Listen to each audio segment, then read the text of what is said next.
Okay, so we're going to start the lesson about rational exponents. So the first question we need to ask is, what is a rational exponent? So a rational exponent is when we take, say, the square root of a number. We'll make it not a perfect square to make this easier to see.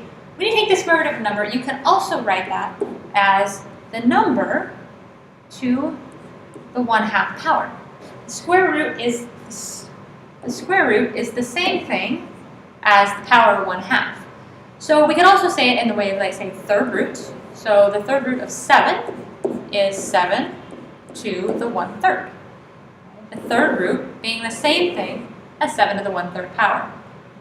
We can make a generalization about that by saying anything, the nth root of x is x to the 1 over n.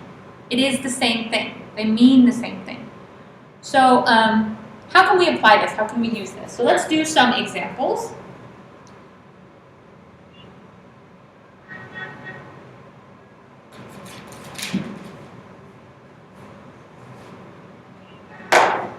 Let's start with the third root of 2. How can I write that using a rational exponent? That will be 2 to the 1/3 power. Now that's an easy one. Let's try something a little harder. What if I had 1 over the square root of 2? Now this is a little bit trickier. I need to think about this in terms of rational exponents first. So we know the square root is to the 1/2 power, but I want this written as a single exponent. So instead of leaving it like this, I'm going to use a negative exponent, so it will be 2 to the negative 1/2. Okay? Meaning that we know that if there is an exponent in the denominator, that it does become negative if we bring it out of the denominator. The next thing I'm going to talk about is if we're writing it as a single power, and we're trying to simplify the 5th root of the 4th power. Now, you might be inclined to say, well, that's just 4 to the 1/5. But we can write it better than that. 4 is also 2 squared. So if I have the 5th root of 2 squared, I can write it as 2 to the 2/5. Now, I hope that makes sense to you, that what would be on the inside of the square root sign will now become the numerator of the fraction. So that is simplifying rational expressions, writing it as a single power of 2. So let's look at some more examples of writing things simplified. So I'm going to take a complicated number, 8 to the 4/3 power. Now, if you think of roots and squares, I know that 8 is 2 to the 3rd power. Some of this is going to draw on your prior knowledge. So it's 2 to the 3rd power, and it's also raised to the 4/3 power. Now, we learned last time that when we have exponents on the inside of a parenthesis and on the outside, we multiply them. So this becomes 2 to the 12 over 3 power, which then becomes 2 to the 4th. Now, if we simplify that completely, it is actually 16. So depending on what it's asking for will depend on your answer. If it's asking for the answer as a power of 2, you would write it this way. If it's asking for the simplified version, you would write it that way. Okay. Next examples.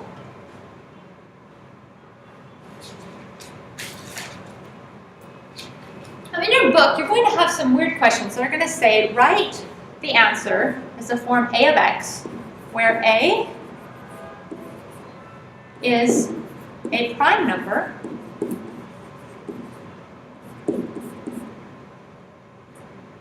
and x is rational. So I'm only going to do one of these, but the problem looks something like this. 1 over the 4th root of 27. So we need 27 is not a prime number. We know that 27 as a prime number would be written as, we're going to write the 4th root in here again, 3 to the 3rd power. Then I can write it as 1 over 3 to the 3/4, remembering what's on the inside of the fraction. The inside of the square root symbol becomes the numerator of the fraction. So I become, now I'm not done yet because this is not it's not a rational exponent only. So it becomes 3 to the negative 3/4 power, and that is my answer. Okay, one more example, and then we'll be finished with the notes, and you can move on to your assignment. Some questions will ask you to write fractions or rational exponents using a calculator in its most simplified form. So this is 2 to the 7/5 power. So in the calculator, it's very easy. It's write 2, and then most of your calculators will have the caret button. It's called the caret, but it's a button that makes it go to the square root. Make sure you use parentheses, 7. Then if you have a fraction bar, you can use fraction bar. Otherwise, you use divided by 5 equals. And it should give you a decimal of approximately 2.64. You may round to the 100th place if you wish. 2 decimal places is sufficient for me. Your book, if you look at answers in the back of the book to double check, they may be longer, but this is sufficient. Your homework tonight is out of the book. Please check Edmodo for the assignment itself.